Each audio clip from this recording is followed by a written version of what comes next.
The mistake most people make is thinking that you need an expensive setup to work remotely. All you actually need is a functional space. That is it.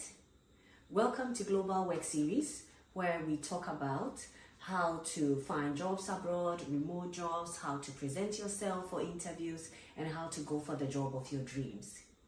Today we are looking at how to set up a simple functional workspace. Why would you need this workspace? Because if you are working remotely, it means you may not have an office. In some instances, people actually pay for an office space. I don't know the country you are watching from, but I know in a lot of countries, as in first world countries, second world countries, people actually set up these spaces for you to rent, so you can choose to go and pay for a month or two whilst you work remotely. If not, and you are just setting up your own space at home, then all you need is a simple setup. I have put some stickers around my workspace to help me show you how to set up simply, affordably at home. Now, the first one is to choose your space. Now choose a quiet space, and this space is not shared by kids, by spouse, by your friends dropping in to come and have coffee or tea. That is not the space for that. It should be a very quiet space where you can put your devices, you can set up nicely, and the things are not temporary, they do not move around the house. So if this is your space, then you know the kids cannot come and play games here. Your spouse cannot come and sit here with his video game and play. It is just your workspace. It's all set up permanently for your role. As simple as that. Now, we'll move on to the next one. Number 2, you need to get the basics right. It is very simple, as we have said. But what do you need for this workspace? So what you need for the workspace, you need a working laptop. You should have the power connected. You know you have access to electricity. It is fully charged when you are working remotely. You never know when the light might go off wherever you are, and then you might have an important meeting. So it's good you always have the laptop fully charged whenever you are starting work. What else would you need? You may need stationery. I love my mugs. You never go wrong with me and mugs. I love them. And I normally put my pencils, glue, markers in a mug. And then I have some papers to jot down my ideas like I have here. So it's very simple. I have this to remind me. I thought it looked like things from Africa. I don't know. But I love it. And I put it here. I've got these to remind me of my kids. They had it from friends and they've had it for some time now. So I just put it here just to remind me of family. I've got my family photos around, just that I'm not showing, but I've got my family photos in the space as well. I've got some books my kids gave me. I've been thinking of reading them. I've not found the time yet, but I have them in my space.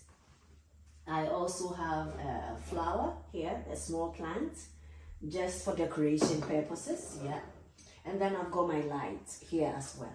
So these are the basics I have here. But guess what? It is actually not part of the essentials. The essentials is my laptop, my stationery. I need a chair, a functional chair that supports me. I have this cushion here to support my back. So when I sit, I know I'm really comfortable. You might be working for 6 to 8 hours at a time. And that means you need to feel comfortable in the space, okay? Now, you need a desk. Ideally, not a wobbly one. It should be firm on the ground so that your devices are actually secure. You do not want them falling off. One thing I have added on is my big screen here, the monitor. I am aging. So at times, this small screen becomes too small for me, and I normally wear glasses. So I have this big screen that makes it easier for me to do my work because everything is projected here.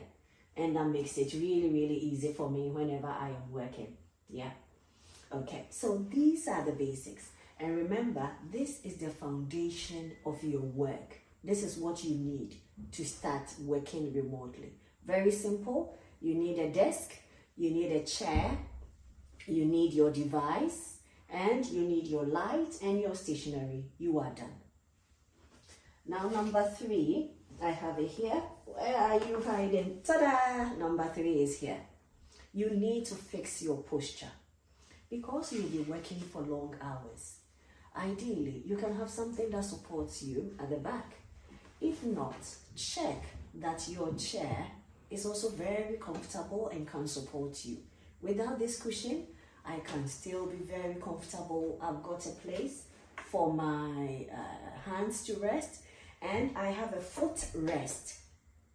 I have a foot rest here. So I see to it that my foot is flat on the ground. If you don't have a foot rest, see to it that your foot is flat on the ground. Your back will thank you later. If you keep slouching for a number of years, you will have back pain, and that's not what you are looking for. You want to be fit for the job you are doing remotely. Yeah, I normally put a cushion at my back. Yeah, that supports me. All right, number 4. Where is number 4? Okay, so for number 4, we are looking at the workflow. What tools do you need for working remotely?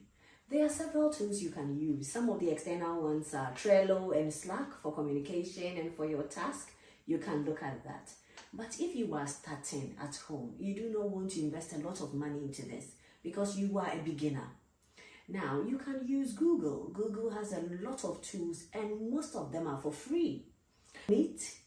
You can use Google Forms as well to collect data, surveys, to get response from meetings, from your clients. You can use Google Calendar to set up your meetings and to support your workflow, to set reminders. You can use that as well. You can also be organized with Google Drive. You upload all your documents, you know where everything is arranged, you can share the links with your clients or with your company, okay? Google Keeps, I love it. It helps me with my task. And if you're looking for AI support, you can use ChatGPT and Gemini. They come in handy, they can help you. Even if you have to do a research or gather data, information, they come in really, really handy. For meetings, I normally use Zoom, Teams, or Google Meet. You can try any of these. Now, once you have all of these tools ready, you will not have a lot of challenges. If you do not have the skill of using any of these, then this is the time.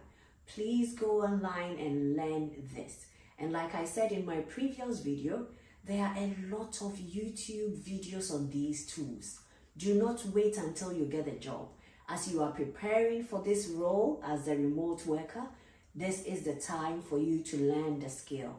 Now remember, I have a video up here about how to look for remote jobs. So this is the right time to go on there and then watch that video.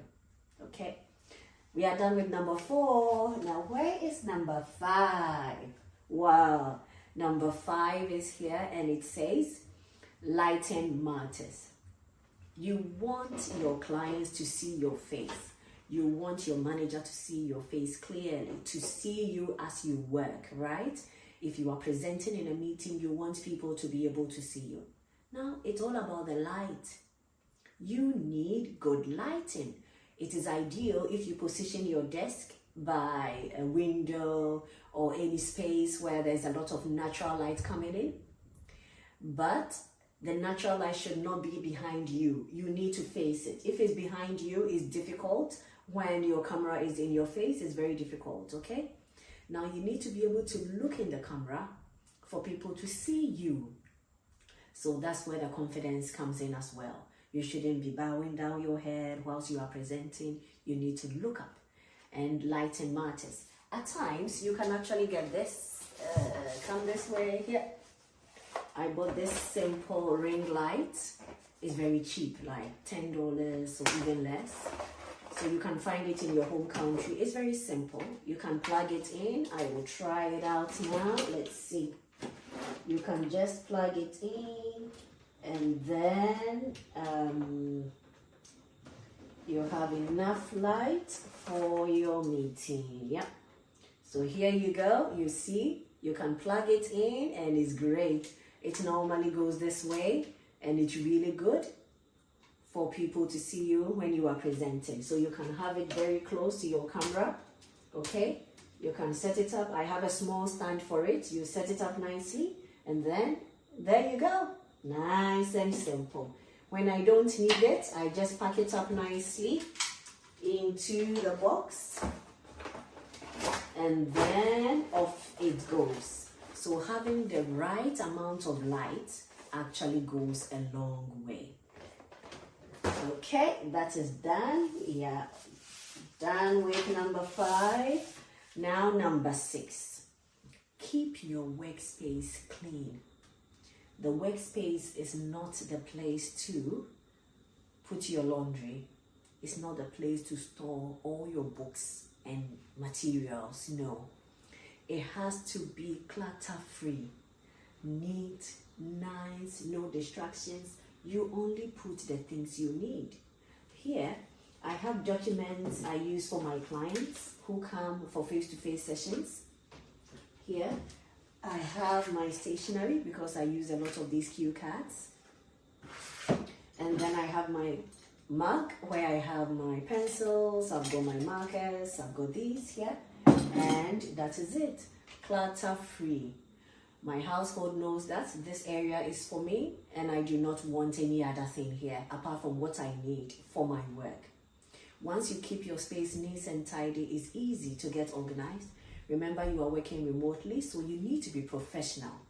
The fact that you are not going into a physical office doesn't mean that this home office should actually be like a home. No.